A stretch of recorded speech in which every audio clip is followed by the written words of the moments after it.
Néhémie chapitre 8, versets 1 à 18. Alors tout le peuple s'assembla comme un seul homme sur la place qui est devant la porte des eaux. Ils dirent à Esdras le scribe d'apporter le livre de la loi de Moïse, prescrite par l'Éternel à Israël. Et le sacrificateur Esdras apporta la loi devant l'assemblée, composée d'hommes et de femmes, et de tous ceux qui étaient capables de l'entendre. C'était le premier jour du 7e mois. Esdras lut dans le livre depuis le matin jusqu'au milieu du jour, sur la place qui est devant la porte des eaux, en présence des hommes et des femmes et de ceux qui étaient capables de l'entendre. Tout le peuple fut attentif à la lecture de la loi. Esdras le scribe était placé sur une estrade de bois dressée à cette occasion. Auprès de lui, à sa droite, se tenaient Mattithia, Shema, Anadja, Uri, Ilkidja et Maasedja à sa gauche, Pedadja, Miskaël, Malkidja, Hashum, Ashbadana, Zacharie et Meshulam. Esdras ouvrit le livre à la vue de tout le peuple, car il était élevé au-dessus de tout le peuple. Lorsqu'il l'eut ouvert, tout le peuple se tint en place, pour dire debout, il y a d'autres traductions. Esdras bénit l'Éternel, le grand Dieu, et tout le peuple répondit en levant les mains, Amen. Ils s'inclinèrent et adorèrent l'Éternel le visage contre terre. Josué, Bani, Shérébia, Jamin, Akub, Shabbetai, Odija, Maatsedja, Kelita, Azaria, Jozabad, Hanan, Peladja et les Lévites expliquaient la loi au peuple, et chacun restait à sa place. Ils lisaient distinctement dans le livre de la loi de Dieu, et il en donnait le sens pour faire comprendre ce qu'ils avaient lu. Néhémie, le gouverneur, Esdras, le sacrificateur et le scribe, et les Lévites qui enseignaient le peuple, dirent à tout le peuple, « Ce jour est consacré à l'Éternel votre Dieu, ne soyez pas dans la désolation et dans les larmes, car tout le peuple pleurait en entendant les paroles de la loi. » Ils leur dirent, « Allez, mangez des viandes grasses et buvez ce qui est doux et envoyez des portions à ceux qui n'ont rien de préparé, car ce jour est consacré à notre Dieu. Ne vous affligez pas, car la joie de l'Éternel sera votre force. » Les Lévites calmaient tout le peuple en disant, « Taisez-vous, car ce jour est saint, ne vous affligez pas. » Et tout le peuple s'en alla pour aller manger, pour envoyer des portions et pour se livrer à de grandes réjouissances, car ils avaient compris les paroles qu'on leur avait expliquées. Le deuxième jour, les chefs de famille de tout le peuple, les sacrificateurs et les Lévites, s'assemblèrent auprès d'Esdras, le scribe, pour entendre l'explication des paroles de la loi. Et ils trouvèrent écrit dans la loi que l'Éternel avait prescrite par Moïse que les enfants d'Israël devaient habiter sous des tentes pendant la fête du 7e mois, et proclamer cette publication dans toutes les villes et à Jérusalem. Allez chercher à la montagne des rameaux d'olivier sauvages, des rameaux de myrte, des rameaux de palmiers et des rameaux d'arbres touffus pour faire des tentes comme il est écrit. Alors le peuple alla chercher les rameaux et se firent des tentes sur les toits de la maison, dans leurs cours, dans les parvis de la maison de Dieu, sur les places de la porte des eaux et sur la place de la porte d'Éphraïm. Toute l'assemblée de ceux qui étaient revenus de la captivité fit des tentes et ils habitèrent sous des tentes. Depuis le temps de Josué, fils de Nun, jusqu'à ce jour, les enfants d'Israël n'avaient rien fait de pareil, et il y eut de très grandes réjouissances. On lut dans le livre de la loi de Dieu chaque jour, depuis le premier jour jusqu'au dernier. On célébra la fête pendant 7 jours, et il y eut une assemblée solennelle le 8e jour, comme cela était ordonné. Le contexte. Allez, c'est vous qui allez me le dire aujourd'hui, le contexte, moi j'en ai marre de le dire tout le temps. Vous vous souvenez du contexte du livre de Néhémie?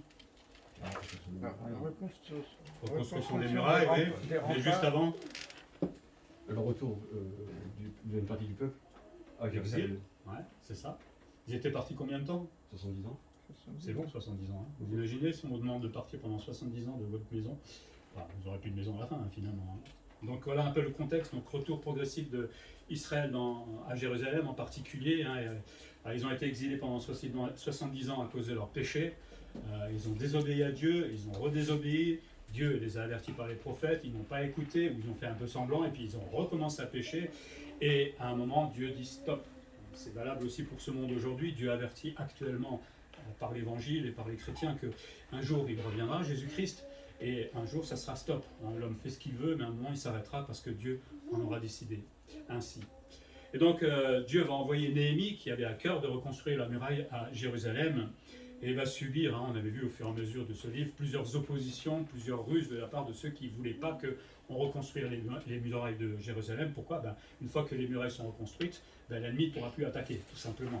Ils ont fomenté des projets d'attaquer, mais chaque fois, vous vous souvenez comment ils étaient entourés par l'ennemi, mais chaque fois, Dieu a permis que leur projet ne s'accomplisse pas. Le chapitre 7, je vais juste le résumer, si vous avez l'occasion de le lire, faites-le quand même. Donc dans le chapitre 7, on voit que Néhémie va poser les battants des portes et va établir les fonctions des portiers, des chantres. Les chantres, c'est ceux qui font la musique, le chant, et les lévites. Merci. Si. Il précise que la ville était spacieuse aussi, mais qu'il n'y avait pas beaucoup de maisons habitées en fait. Bon, on comprend, c'était une grande ville, tout le monde était parti en exil, et là, tout doucement, on revenait s'installer. Néhémie va aussi ordonner à Hanani, son frère, et à Hanania, qui était le chef de la citadelle en fait, de Jérusalem, c'était 2 hommes fidèles et qui craignaient Dieu, de n'ouvrir les portes seulement que quand la chaleur du soleil sera venue et non pas au début de la journée, comme ça se faisait normalement en Orient. Peut-être c'était pour protéger un peu plus encore Jérusalem. Et la nuit, les habitants de Jérusalem devaient continuer à faire la garde comme ça a été fait jusqu'à présent. Dieu va mettre aussi à cœur à Néhémie de faire le dénombrement de tous ceux qui étaient revenus au fur et à mesure d'exil. Et vous verrez, c'est là où il y a justement la longue généalogie, où on voit la liste précise des hommes, du peuple de Dieu, d'Israël, des sacrificateurs. Il y a aussi la liste des Lévites, les Nétiniens. Je ne sais pas si vous vous souvenez ce que c'est qu'un Nétinien. C'est ceux qui, vous vous souvenez quand Josué s'était fait arnaquer par les Gabaonites. Ils avaient triché avec lui et finalement ils sont devenus esclaves d'Israël. Ils avaient des tâches à faire pour la maison de Dieu. Il y avait aussi les descendants et les serviteurs de Salomon. Tous les sacrificateurs qui n'avaient pas un titre généalogique, il est dit, étaient mis à l'écart et ne pouvaient donc plus pas servir au temple. Donc à la fin de la liste, au chapitre 7, vous avez près de 42 360 Israélites qui sont revenus d'exil, c'est précis. 7 337 serviteurs qui sont revenus avec eux et 245 chantres et chanteuses. Il y aura une interrogation à la fin écrite, évidemment, sur tous les chiffres. Et puis il y avait aussi des dons qui ont été faits pour le trésor sous forme de chevaux, de mulets, de chameaux, d'ânes, etc. Voilà un petit peu pour résumer rapidement le chapitre 7. Le chapitre 8 nous parle de quelque chose qui est formidable, c'est un réveil spirituel. Je rêve de voir ça un jour dans l'église et pourquoi pas même en France, que les chrétiens se réveillent. Mais là, il va y avoir un profond réveil spirituel. Tout ça grâce à la parole de Dieu. On a parlé déjà tout à l'heure de la loi et de la parole de Dieu, mais là, elle a produit quelque chose en ces gens-là. Première chose qu'on voit, c'est que le réveil se produit par la lecture de la parole de Dieu. Ils vont se rassembler, et il y avait là un sentiment de joie, de reconnaissance. Imaginez une grande foule comme cela devant Néhémie et Esdras, qui étaient heureux. On se retrouve, comme dit le texte, le premier jour du 7e mois. En fait, c'était dans le calendrier juif, c'était la fête des trompettes. Ça symbolisait le retour en fait d'Israël, des nations où ils étaient en exil. Il y aura des hommes et des femmes qui étaient capables d'entendre, mais il dit aussi, je ne sais pas si vous avez vu, c'est écrit 2 fois, et les enfants aussi étaient là, ceux qui étaient capables de comprendre, en âge de raison, on pourrait dire.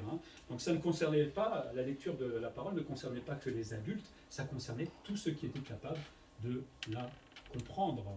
Donc ils s'étaient réunis sur la place et elle s'étendait entre le mur extérieur et la façade orientale du temple. Je ne sais pas si vous vous souvenez de la carte que j'avais faite de Jérusalem, c'était un peu vers le haut, on va dire. D'accord.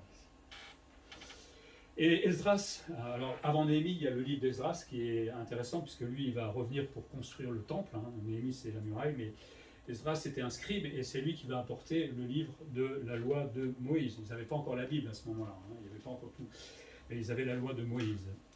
Il était chargé par le roi, lui, depuis 13 ans, de rebâtir le temple. Alors, avant lui, il y avait eu déjà l'idée de rebâtir le temple, mais il y a eu des ennemis, ils ont dû arrêter, ils ont repris les travaux, etc. Et finalement, avec Esdras, ça s'est accompli. Esdras était un scribe, qui écrivait, qui enseignait.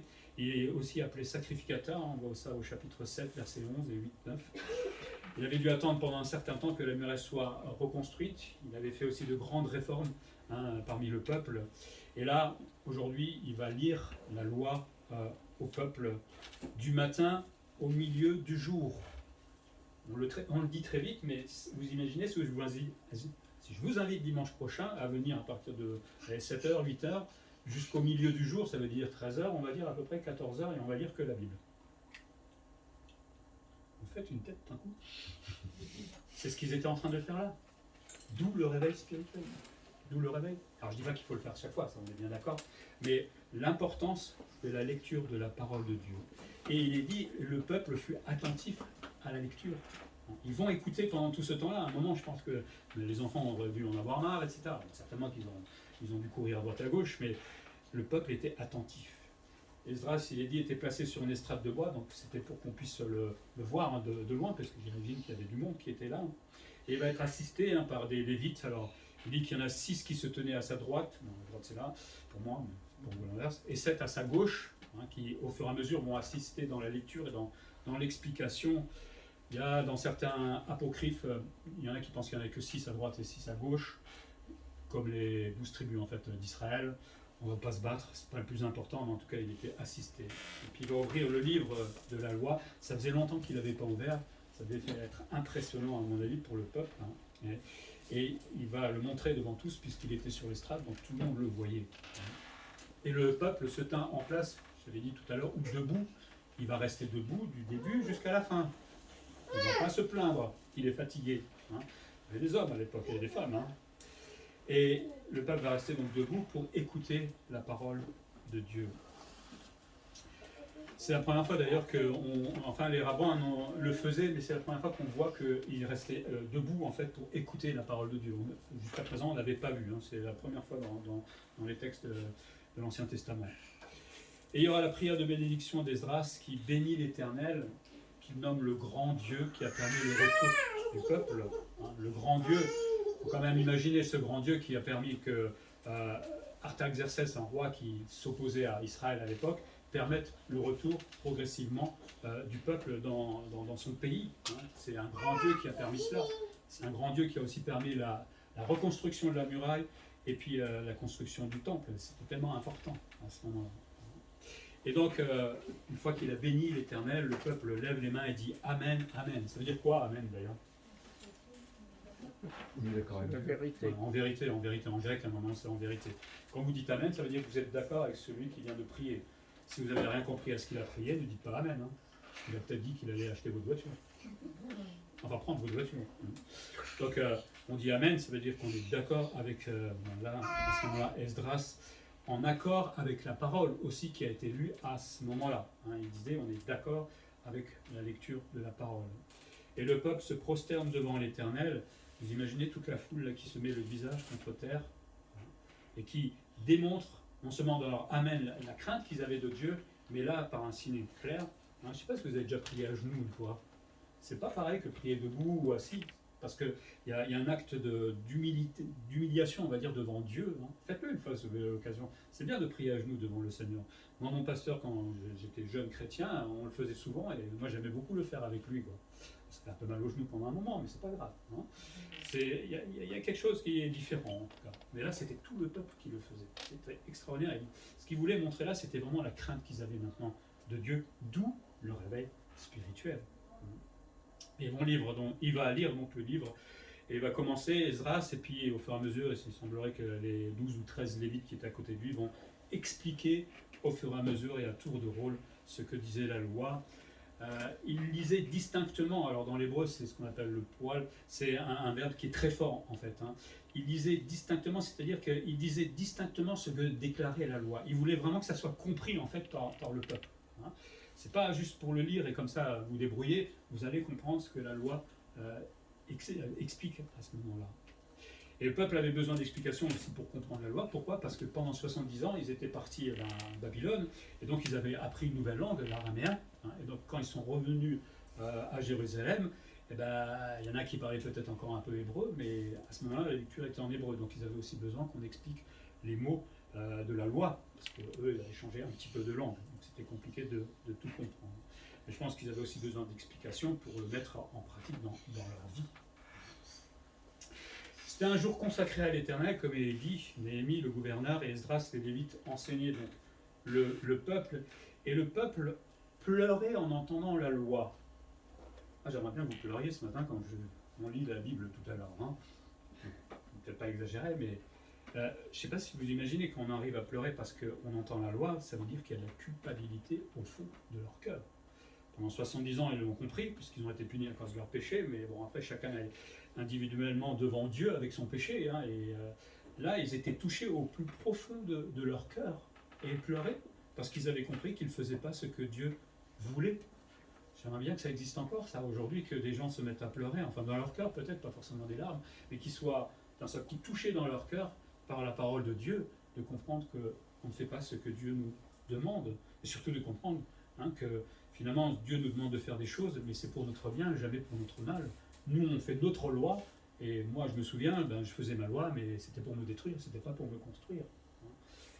Et oui, qu'on puisse, quand on lise la Bible, être touché par la loi, enfin par la parole de Dieu, parce qu'on est plus sous la loi, mais c'était normalement un jour d'action de grâce. Alors imaginez tout ce peuple qui pleurait à cause d'avoir écouté la parole de Dieu, mais là, Néhémie, Esdras et Lévite, non, c'est un jour de joie, arrêtez de pleurer, c'est pas le moment de pleurer, on devrait être dans la joie aujourd'hui.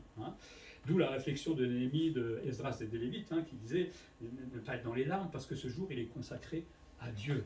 Alors c'est bien d'être touché par la culpabilité, ou je ne sais pas par quoi ils étaient vraiment touchés, mais ils étaient repris de voler. Ils ont pris une bonne claque, j'ai envie de dire, ce jour-là. Mais c'est bien parce qu'au moment où Dieu nous reprend et qu'on accepte d'être repris par Dieu, ça va produire de la joie derrière, obligatoirement. Parce que quand on laisse tomber nos péchés, ça produit de la joie, la conscience est libre. Vous savez, l'homme, il a une conscience, alors des fois on culpabilise, mais on est capable de pousser ça, comme ma femme a fait de la psy, on pousse ça dans le subconscient et on oublie même notre culpabilité à un moment. On est capable de faire ça avec notre tête. Mais là, je pense que tout est remonté d'un seul coup. Et certainement qu'ils ont dû demander pardon, je ne sais pas, c'est pas dit directement, mais bon, on ne pleure pas s'il n'y a pas quelque chose qui se passe dans le cœur. C'est un jour de joie, et donc Néhémie invite le peuple à manger des viandes grasses, à boire des liqueurs douces, faites la fête. Sans exagérer, on est bien d'accord, mais faites la fête, aujourd'hui c'est un jour de fête. Et devait aussi envoyer des portions à ceux qui n'avaient rien préparé, c'était dans la loi d'ailleurs, dans Deutéronome 16, 11. Tu te réjouiras devant l'Éternel ton Dieu, dans le lieu que l'Éternel ton Dieu choisira pour y faire résider son nom, toi, ton fils et ta fille, ton serviteur et ta servante, le Lévite qui sera dans tes portes, et l'étranger, l'orphelin et la veuve qui seront au milieu de toi. Un petit peu plus loin, il dit, et tu te réjouiras en célébrant la fête, toi, ton fils et ta fille, ton serviteur et ta servante, le Lévite et l'étranger, l'orphelin et la veuve qui sont devant tes portes. Ça concernait tout le monde, et donc il y avait une forme de solidarité. Ceux qui n'avaient pas pu préparer quelque chose, mais on allait leur offrir des portions ou à manger. Enfin, imaginez tout le peuple qui faisait la fête et qui était solidaire durant ces moments-là. C'est beau, ça pouvait être comme ça un peu plus souvent. C'est un peu comme nos agapes, mais là en géant. C'est une grande agape à mon avis. Ce jour est un jour consacré, donc il le dit à Néhémie, et la joie de l'Éternel sera votre force. Cette joie de l'Éternel qui devient notre force, elle ne vient pas comme cela. Elle vient parce qu'ils ont entendu la parole de Dieu et surtout parce qu'ils vont la mettre en pratique. Et c'est ça qui donne de la joie, d'obéir à Dieu et finalement de ne pas se faire du mal. Parce que c'est ça qui nous fait souvent du tort. Quand on obéit à Dieu, on se fait du bien. Mais nous, on est là, tout le monde dit il faut obéir à Dieu, il est commandements, c'est compliqué. En fait, on ne se rend pas compte que finalement, on se refuse de se faire du bien dans notre vie. Arrêter de tuer, ça fait du bien. On n'est plus en prison, pas mal. Puis ça fait mal à l'autre quand même. Arrêtez de voler, vous faites choper, il y a culpabilité. Quand on arrête, on se sent bien, non? Alors ça, j'exagère évidemment. Mais on ment, on a des mauvaises pensées, on a, vous connaissez, je me connais, donc vous connaissez aussi. Et c'est toutes ces petites choses-là qui des fois nous attristent et on ne profite pas pleinement de la joie que l'Éternel voudrait nous donner. Et donc les Lévites calmaient leur affliction, taisez-vous. Pourquoi ils disaient ça? Parce que les orientaux, généralement, quand ils pleurent, c'est bruyamment. Vous connaissez un peu comment ça dit. Voilà, calmez-vous, calmez-vous. C'est un jour de joie. Et ce qui est intéressant, c'est qu'ils disent c'est un jour consacré, ils disent ce jour est saint. Et souvent, quand on parle de sainteté, on se dit c'est lourd, c'est triste, la sainteté. Mais là, ils sont en train de nous démontrer que, comme quoi, sainteté ne rime pas forcément avec tristesse. Vivre la sainteté de Dieu, c'est pas un poids qu'on a sur notre dos, parce qu'il ne faut pas faire, etc. Au contraire, c'est quelque chose qui donne de la joie. Donc, peut-être revoir ce mot sainteté dans notre tête, qui a des préjugés bien souvent. Mais si je veux vivre cette sainteté que Dieu me demande, cette vie de sanctification, elle va me rendre heureux, tout simplement. Le peuple avait compris les paroles de la loi. C'est pour ça que ça a provoqué quelque chose chez eux et donc se réveille ce jour-là. Cela a certainement conduit à la repentance du peuple. Vous vous souvenez, dans les chapitres précédents, il y a les grands qui ont été repris parce qu'ils étaient en train de voler les plus pauvres, leurs propres frères, et ils leur faisaient des taxes, etc. Et puis à un moment, ils se sont repentis. Et là, maintenant, c'est le peuple qui était arnaqué, qui se repent à son tour. C'est formidable d'avoir toute une ville comme ça, d'un seul coup, qui se repent. Vous imaginez si ça arrivait en France, un jour? Je tomberais par terre, donc c'est beau. Hein, mais on ne sait jamais, ça peut peut-être arriver. C'est arrivé à Ninive, pourquoi pas en France. Et il se livrait donc à de grandes réjouissances. La lecture de la parole de Dieu, l'étude de la parole de Dieu produit quelque chose dans la vie de celui qui le fait et lui donne de la joie parce que ça rétablit la relation avec Dieu. Le pasteur est toujours en train de dire il faut lire la Bible, il ne le dit pas par hasard. Il y a une raison derrière. Lire la parole de Dieu tous les jours produit ce réveil quotidien. Alors, il y a parfois des grands réveils, peut-être comme avec Néhémie, mais le matin, ce n'est pas votre réveil seulement qui doit vous réveiller. Hein, mais la parole de Dieu peut aussi nous réveiller le matin et nous faire du bien, provoquer peut-être des changements dans notre façon de vivre et nous réjouir. Hein. Ça fait du bien de lire la Bible, même si c'est qu'un quart, c'est pas grave. On aura le temps de méditer un petit peu pendant la journée ce qu'on a lu. Mais ce que je voudrais insister ce matin, c'est surtout que, comme là, à ce moment-là, c'est que c'est une chose de la lire, c'est une chose aussi de l'étudier. Et là, l'accent est mis vraiment sur l'étude de la parole de Dieu. Lire, c'est une chose, il faut le faire. Hein. Mais si on lit sans comprendre, ça ne sert à rien de lire. Donc, Néhémie, à ce moment-là, et surtout Esdras, avait mis l'accent sur l'explication de la parole de Dieu. Et l'explication aujourd'hui de la parole de Dieu se fait quand? Pendant l'étude biblique, le dimanche matin, mais c'est un peu plus poussé pendant l'étude biblique. Alors, Rémi parlait tout à l'heure de l'étude biblique, on se retrouve à 3 ou 4, et moi je ne comprends pas. C'est pas normal qu'on soit si peu, alors qu'on pourrait être une quinzaine, une vingtaine. Peut-être que vous avez tout compris. Alors moi, il n'y a aucun problème. Hein. Si vous savez tout de la parole de Dieu, dites-le moi, comme ça je ne vais pas me fâcher, on va dire. Hein. Mais je ne pense pas que vous ayez tout compris.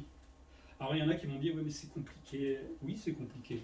Mais un jour, il y aura peut-être la persécution en France, et comme à l'époque, on va devoir aller dans les bois pour se réunir. Vous préférez aller dans les bois ou être tranquillement sur Google Meet, honnêtement? Parce que ça va peut-être arriver un jour. Et là, on va traîner les pieds pour dire « Ah, c'est compliqué encore ». C'est toujours compliqué. Hein. Il y a toujours quelque chose qui nous bloque. Pourquoi? Parce que le diable ne veut pas qu'on étudie la parole de Dieu, tout simplement. Et il mettra toujours un prétexte quelque part pour qu'on ne puisse pas l'étudier. Parce que l'étude de la parole de Dieu, qu'est-ce qu'elle provoque? Ce qui vient de se passer, un réveil, tout simplement. Les gens comprennent ce que Dieu demande de faire. Et si on veut un réveil aussi un jour dans notre église, ou peut-être personnellement, ou en France, eh bien ça va passer obligatoirement par ça. Ça ne tombe pas comme ça du coin du ciel, n'est-ce pas?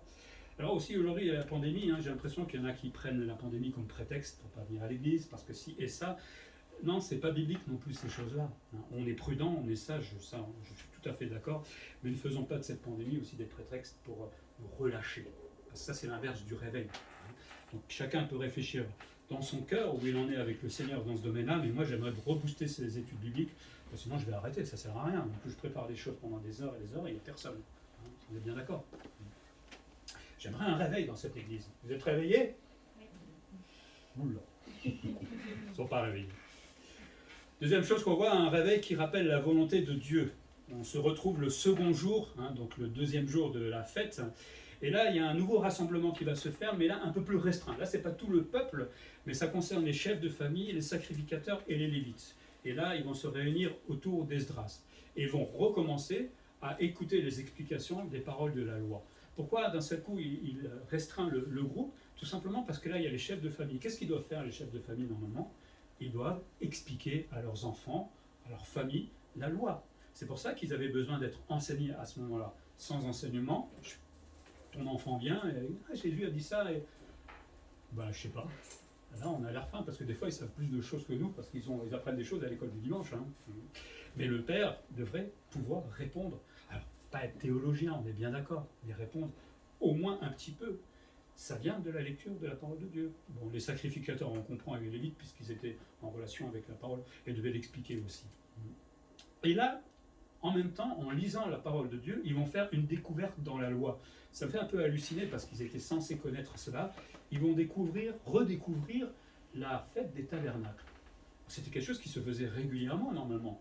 Et là, ça veut dire combien ils avaient oublié de d'étudier la parole, enfin de la loi à ce moment-là, et de lire la loi. Ils avaient oublié des fêtes.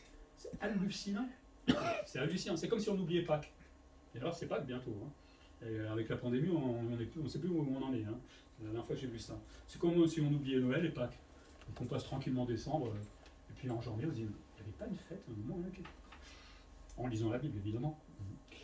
Donc on voit à quel point ils étaient vides spirituellement à ce moment-là.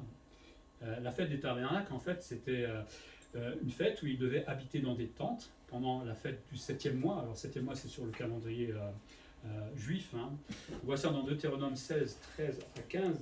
Il est dit, tu célébreras la fête des tabernacles pendant 7 jours quand tu recueilleras le produit de ton aire et de ton pressoir. On est en septembre, octobre, pour notre calendrier à nous. Hein. Tu te réjouiras à cette fête, toi, ton fils et ta fille, ton serviteur et ta servante, et le lévite, l'étranger, l'orphelin et la veuve qui seront dans tes portes. Tu célébreras la fête pendant 7 jours en l'honneur de l'Éternel, ton Dieu, dans le lieu que choisira l'Éternel, car l'Éternel, ton Dieu, te bénira dans toutes tes récoltes et dans tout le travail de tes mains, et tu te livreras entièrement à la joie. Donc, ils avaient redécouvert qu'il y avait cette fameuse fête à faire pendant 7 jours, hein, le 7e mois, et ils devaient aller proclamer cela dans toute la ville. Hein. C'est comme si on avait redécouvert qu'il y a la fête de Pâques, et on allait dire tout simplement à tous ceux qui sont autour de nous, ben, vous vous souvenez qu'il y a une fête, il faudrait peut-être qu'on la fête tout simplement. Hein. Lire la Bible, c'est ce que j'apprends moi, là, en tout cas c'est la leçon que j'en tire, c'est que quand je lis la Bible, je découvre la volonté de Dieu. Hein, des fois, on est là dans des circonstances, on dit ah qu'est-ce que veut Dieu, et on essaie de deviner avec sa logique, etc. Vous pouvez faire ça pendant des années, ça ne marchera pas. Ou alors vous allez vous tromper peut-être, avec un peu de chance, vous allez trouver. Mais quand vous lisez de la Genèse jusqu'à l'Apocalypse, pas en une journée, on est bien d'accord, mais régulièrement, quand vous l'aurez lu 2, 3, 4 fois, 5 fois, 6 fois, vous serez imprégné en fait de la volonté de Dieu. Et dans toutes les circonstances de la vie, quasiment, on aura soit des principes, soit des commandements directs, et on saura quoi faire. Et on va se préserver tout simplement de mal faire et de se faire du tort, généralement. Parce que c'est ça de quoi on se préserve. Découvrir la volonté de Dieu, nous montre ce peuple à ce moment-là, mais c'est un produit de la joie. C'est source de joie que de connaître la volonté de Dieu. Alors souvent, on n'a pas envie de la connaître parce que on sait qu'on est dans le péché, ou parce qu'on sait qu'on... Seigneur, hein, moi j'aimerais faire quelque chose, et lui, il ne veut pas. Oui, mais le Seigneur te dit, mais tu es en train de te faire du mal, arrête, ça ne sert à rien. Voilà. C'est une source de joie et de bénédiction aussi que de connaître la volonté de Dieu. Donc il s'agit de la lire, de l'étudier, parce que c'est ce que je faisais à ce moment-là, et en l'étudiant, on peut tirer toute cette bénédiction pour nous. La fête des tabernacles, on l'appelait aussi la fête des récoltes. Hein. Alors, la fête des récoltes, elle se fêtait quand les récoltes et les vendanges étaient terminées. Elle se déroulait du 16e au 22e jour du 7e mois, donc nous, comme je dis, septembre-octobre, hein, c'est quand les vendanges. Elle évoquait le séjour au désert sous des tentes et le fait qu'Israël a traversé le désert pendant 40 ans en sécurité pour entrer à un moment dans la terre promise. C'était pour se souvenir de tout ce qu'ils avaient vécu de difficile. Hein.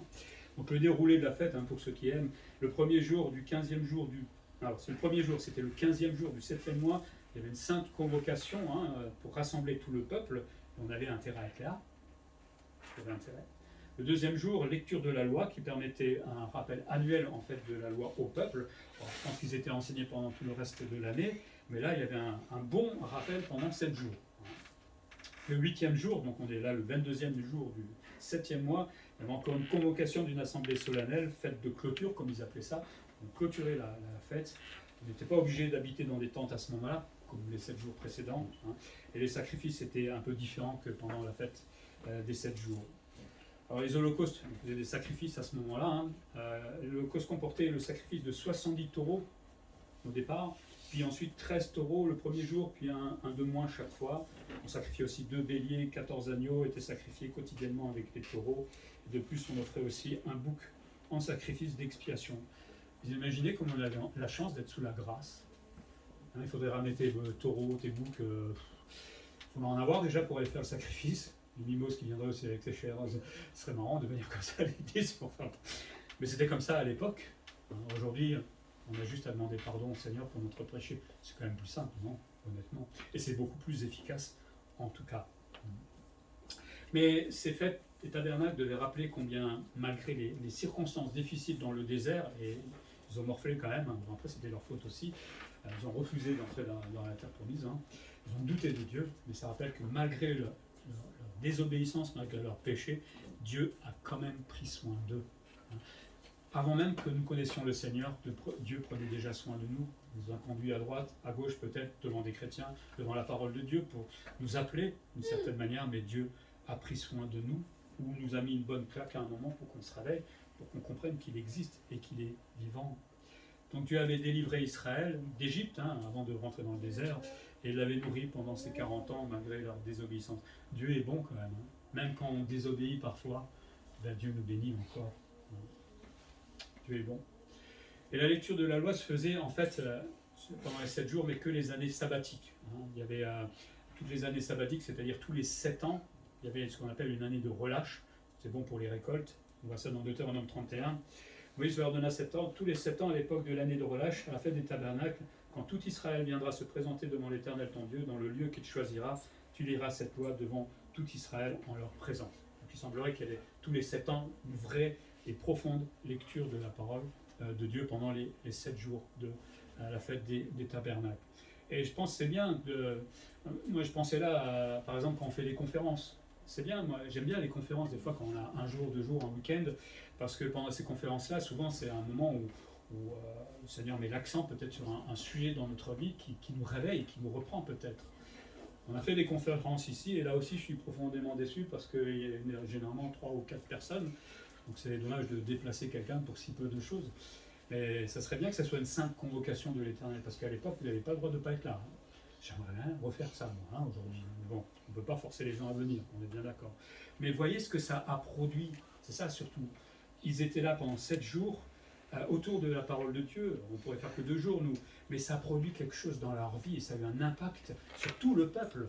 Et c'est ça qui est important et qu'il faut tirer comme leçon. Et le peuple fait preuve là d'un zèle extraordinaire puisqu'ils se sont réveillés spirituellement. Ça y est, on a compris qu'on était dans l'erreur, on a compris qu'on péchait, on a compris qu'on se faisait du tort. Maintenant, on a envie d'obéir à Dieu. Et là, si tout le peuple commence à faire cela, ça produit ce qu'on appelle ce réveil spirituel. Pour nous, aujourd'hui, est-ce qu'on pense même à un réveil spirituel, par exemple, dans notre église ou en France? Qui y a pensé la dernière fois? On n'y pense même pas. Et c'est ça qui est dommage. Hein, parce qu'on vit chacun notre petite vie de chrétien, tranquillement, on est sauvé, tout va bien, mais là dehors, il y a beaucoup de gens qui ne connaissent pas le Seigneur. Il y en a beaucoup qui vont aller en enfer aujourd'hui, parce qu'ils n'ont pas accepté Jésus-Christ dans leur vie. C'est terrible quand on y réfléchit. Mais il y a une solution à ça. Et c'est nous qui sommes les ambassadeurs de Christ et de la réconciliation, comme dit Paul. C'est à nous de nous souvenir qu'il faudrait peut-être que nous-mêmes, d'abord, nous nous réveillons. Et ce réveil, on l'a vu, passe par la lecture, et j'insiste tout le temps, par l'étude de la parole de Dieu. Et par son obéissance. C'est une chose de savoir, mais c'est aussi une chose d'obéir. Et à ce moment-là, quand on est dans cette position-là, on se dit, tiens, oui, ça produit un réveil en moi. Et là, peut-être j'ai le désir de voir l'Église d'abord se réveiller. On aime bien réveiller les autres. Hein. Lui, là-bas, il devrait se réveiller un peu spirituellement. On va savoir, hein, je n'ai pas besoin. Tranquille. Non, c'est moi. Ça commence par moi. Et quand chaque mois commence à se réveiller, c'est toute l'Église qui se réveille tout simplement. Et c'est ce qui est arrivé à ce moment-là avec le peuple. Pour nous, l'importance d'étudier la parole de Dieu et non pas la fuir. Hein, quand on parle d'études bibliques, ils sont où? Qu'est-ce qui se passe? Pourquoi? C'est bien d'étudier la Bible, c'est chouette. Et pour ceux qui le font régulièrement, ça produit des fruits au fond de leur vie. Forcément, ça fait grandir spirituellement. Donc ne fuyons pas ces choses qui peuvent nous faire du bien, au fond. Alors peut-être certains n'ont pas le temps, c'est ça, je le comprends. Hein. Mais il y en a d'autres qui ont le temps, et je le sais. J'aimerais bien vous voir le vendredi. L'importance aussi d'étudier la parole de Dieu, parce qu'on doit la transmettre. On l'a dit tout à l'heure à nos enfants, par exemple. Est-ce qu'on veut que nos enfants se convertissent un jour? On s'en fiche. Si je ne sais pas quoi lui dire, Dieu est capable de l'emmener ailleurs et de le convertir. Il n'y a aucun problème, mais c'est notre première responsabilité en tant que parents. Ou pourquoi pas annoncer l'évangile dans nos familles aussi, parce que mon frère, ma soeur, les cousins, les cousines, je ne sais pas quoi, ils ont besoin d'entendre cela. Mais qu'est-ce que je peux bien leur raconter si je ne sais rien? Je ne peux même pas leur offrir ce qu'est le salut, leur expliquer comment ça se passe. Il faut aussi comprendre qu'on a la responsabilité de transmettre, et c'est pour ça que nous devons aussi apprendre. On ne parle pas de devenir théologien, je l'ai bien dit, hein. C'est pas ça l'idée, mais c'est de connaître au moins un peu la parole de Dieu pour pouvoir la transmettre. Et quand ça sera mis en place, un réveil se produira certainement dans nos cœurs et pourquoi pas dans l'Église, parce que qui dit réveil dit connaître la volonté de Dieu, et qui dit connaître la volonté de Dieu, c'est tout simplement marcher là où Dieu veut, et quand on marche là où Dieu veut, Dieu est heureux et nous bénit tout simplement. C'est tout simple en fait. Troisième chose, un réveil qui produit de grandes réjouissances. Alors, la fête des tabernacles, ce qu'il fallait faire, et là je pense que les enfants de l'église seraient heureux si on le faisait aujourd'hui, c'est construire des tentes partout. Sur le toit de l'église, ils auraient pu le faire, dans les cours, un peu à droite et à gauche, même dans le temple, et devaient aller chercher des matériaux, des rameaux de toutes sortes d'arbres, de palmiers, etc., et se faire des tentes qui rappelaient tout simplement les modestes demeures qu'ils avaient en fait dans le désert, parce qu'ils n'avaient pas grand-chose, ils n'avaient pas les belles maisons qu'ils avaient maintenant, et ça devait leur rappeler que oui, vous étiez dans cet état-là, mais regarde ce que le Seigneur a fait pour toi aujourd'hui. Ça rappelait aussi les vendanges, puisque avec les feuillages et tout cela, ça rappelait les récoltes et toutes ces choses-là, et la vie nomade aussi dans le désert. Les tentes étaient donc bâties, j'ai dit, partout sur le toit, dans la cour, dans le parvis de la maison de Dieu, tout autour de la ville, enfin. Imaginez Étréchy, ou je ne sais pas où vous habitez, Étampes, avec plein de petites tentes à droite et à gauche, ce serait rigolo, moi je m'amuserais bien. On rappellerait les scouts à l'époque. Et comme dit le texte, jusqu'à présent, le peuple n'avait obéi que partiellement à la loi, prescrivant la fête des tabernacles. En fait, il dit de Josué jusqu'à Esdras, mais en fait, ils avaient de temps en temps célébré la fête des tabernacles. On voit ça dans plusieurs textes, je ne vais pas les lire, c'est trop long, mais c'est la première fois qu'ils vont le fêter avec autant de reconnaissance et de joie. Pourquoi ? Parce qu'il y a eu ce réveil spirituel. Peut-être que les autres fêtes, ils les ont fait pour faire la fête, donc on fait la fête. Mais là, ils étaient remplis de joie et de reconnaissance. La lecture de la loi tous les jours, pendant ces 7 jours, tous les jours, on devait écouter la parole de Dieu pendant 7 jours. Tous les jours. Rendez-vous le matin, jusqu'à 13h, 14h, lecture de la parole de Dieu. On se fait ça la semaine prochaine ? D'ailleurs, on doit travailler là. Allez, malin. Mais si on pouvait le faire, vous le feriez ? Est-ce qu'on serait présent ? Je veux pas de réponse. Je parlais de conférence tout à l'heure, on voit déjà, là, j'ai déjà la réponse en fait. Mais qui sait ce que ça pourrait produire en nous un jour ? Alors pas 7 jours forcément, mais prendre un temps, une fois où on va vraiment lire la Bible. Alors ça se fait tous les jours normalement, ou au travers des activités de l'Église. Donc d'une certaine manière, on devrait le faire, mais on n'est pas tous là.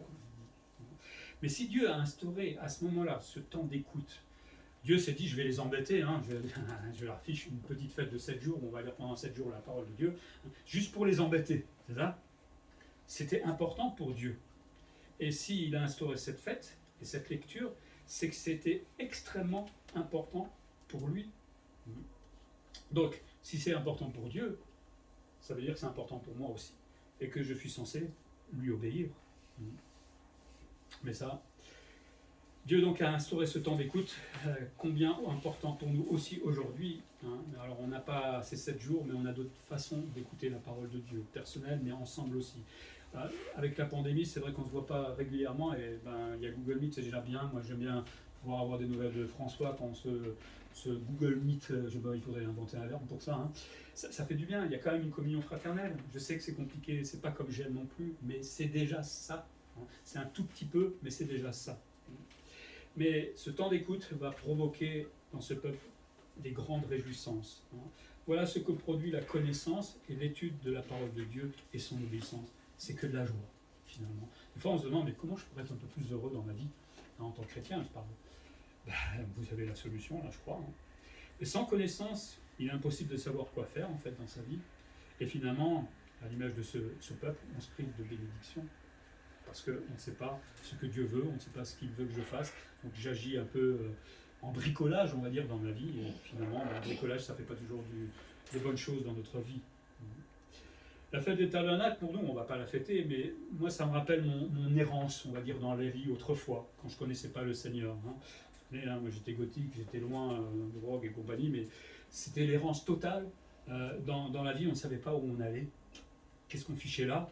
Moi, j'étais philosophe en plus, alors toutes les questions que j'avais à ce moment-là.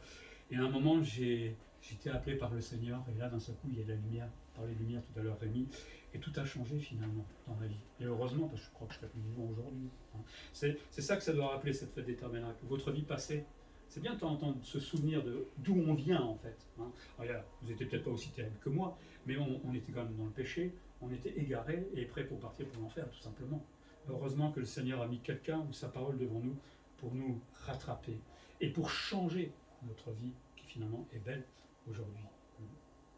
La fête des Tabernacles nous montre aussi qu'il est bon de se souvenir du passé et de voir surtout ce que Dieu a fait. Moi, en regardant en arrière, des fois je me dis, je me souviens, moi j'étais dans la rue à des moments, et malgré tout, Dieu m'a donné à manger tout le temps. Je me souviens une semaine, il n'y avait que du riz, je râlais, mais j'avais à manger. Et là j'ai dit, une fois que j'ai été converti, j'ai dit au Seigneur, merci, parce que tu m'as nourri malgré tout. Je n'avais pas conscience que c'est lui à ce moment-là, mais il s'est occupé de moi. Bah oui, tu rigoles, mais il faut le savoir. Hein. Mais on peut remercier Dieu aussi dans notre vie passée, parce qu'il a pris soin de nous, et surtout il nous a amenés à la grâce, à la croix. Hein. Et ça fait du bien de s'en souvenir, parce que ça nous booste de nouveau, ça nous réjouit de savoir qu'on est sauvé, qu'on est enfant de Dieu aujourd'hui, qu'on ne vit plus comme autrefois. C'est quelque chose d'extraordinaire. On est passé de la mort à la vie, de la mort à la conversion. Hein. Et donc ça doit produire de la joie. Il faudrait qu'on instaure dans l'Église une fête annuelle où on se souvient de notre passé et de notre conversion. Hein, et chacun donnerait son témoignage, pourquoi pas. Et moi j'aime bien écouter les témoignages des uns et des autres parce que Dieu a amené tous les uns et les autres de mille et une manières. C'est hallucinant comment Dieu peut le faire. Mais ça serait chouette. Je peux instaurer ça. Tiens. Bon, c'est pas une fête officielle. On lui dit, mais regarde. Mais ça pourrait produire, pourquoi pas, de la joie. Hein, et surtout, on a la joie d'être sauvé aujourd'hui. Le réveil que produit la parole de Dieu n'engendre finalement que de la joie dans le cœur. Vous voulez être réveillé? Parce que vous êtes un peu plus réveillé que tout à l'heure. J'espère que oui. Hein. Pour terminer, donc Néhémie et surtout le chapitre 8 nous rappellent les effets de la parole de Dieu, hein, quand elle est évidemment lue et surtout quand elle est étudiée. Hein. L'étude provoque des choses en nous. La simple lecture, on oublie très rapidement, mais l'étude, ça rentre en fait dans la tête. Hein. Moi, je suis content d'être pasteur parce que je suis obligé de toujours étudier, et finalement, ça fait que du bien, que du bien. Ça me reprend aussi des fois, hein. Mais ça fait du bien en fait. Ça ne veut pas dire qu'on n'oublie pas. Hein. Je commence à être un vieux, donc on commence à oublier tout doucement. Mais il faut réétudier. Mais pour vous, peut-être, prenez le temps d'étudier. Alors, il y a des outils, on envoie des mails, il n'y a pas de problème. Hein. Il y en a qui se permettent de le faire, donc pourquoi pas vous, hein. Mais prenez le temps de l'étudier et surtout, nous avons des rendez-vous. Et c'est là où c'est important. Moi, ce que j'aime pendant ces études bibliques qu'on fait, c'est qu'il n'y a pas que moi qui vais parler. C'est qu'il y a le point de vue, où il y a l'angle de vue d'un autre, etc. Et ça m'enrichit moi, en fait, tout simplement. Donc, vous m'apportez aussi quelque chose quand vous êtes présent, même si vous êtes un peu muet sur Google Meet. Hein, vous n'osez pas parler, c'est bizarre. Parce que quand on est en présentiel, hein, ça tchatche, hein, généralement. C'est bizarre. Mais bon. Cette parole de Dieu conduit au réveil personnel, on l'a vu dans ce texte, et donc forcément à celui du peuple. Et ça devient une grande force en fait. Parce que quand le peuple est réveillé, quand le peuple connaît la volonté de Dieu, on ne peut plus se disputer. On va le faire, parce qu'on est des êtres humains, mais on va se demander pardon directement, ou rapidement. Hein. Et finalement, on se rétablit, on se demande pardon les uns et les autres, et la joie revient, et on recommence, etc. Finalement, ça devient une grande force. Et quand l'Église est réveillée, mais plus personne ne peut lui faire quoi que ce soit en fait. Et comme on n'est souvent pas très réveillé, un peu clopiclopant dans notre vie spirituelle, forcément, le diable, lui, dit il y a des proies faciles là, et il arrive à nous avoir. Puissions-nous désirer ce réveil pour nous, pas pour l'autre, pour nous d'abord. Je désire pour moi personnellement me réveiller, et ça se fera en lisant, en étudiant la parole de Dieu, mais en réformant donc derrière nos mauvaises habitudes. Et on en a tous des mauvaises habitudes dans notre vie.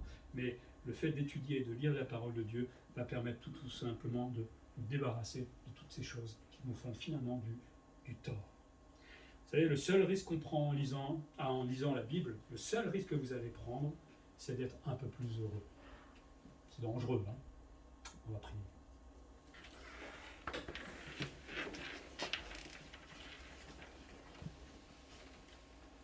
Seigneur, merci pour ta parole, qui est la vérité. C'est toi qui l'as inspiré à plusieurs hommes, qui l'a rassemblé dans le livre qu'on appelle la Bible aujourd'hui, et qui est ta volonté tout simplement pour l'homme. Certes, nous avons notre propre volonté, et on se dit pourquoi il faudrait obéir à Dieu, et pas à moi, mais parce que c'est toi qui auras le dernier mot sur la volonté et sur ta volonté, Seigneur. Merci pour ce chapitre 8 qui nous rappelle combien la lecture, l'étude de ta parole est extrêmement importante, et surtout sur les effets qu'elle peut produire dans la vie de quelqu'un. Alors les effets, c'est la conversion évidemment, mais une fois converti, on a besoin de grandir spirituellement.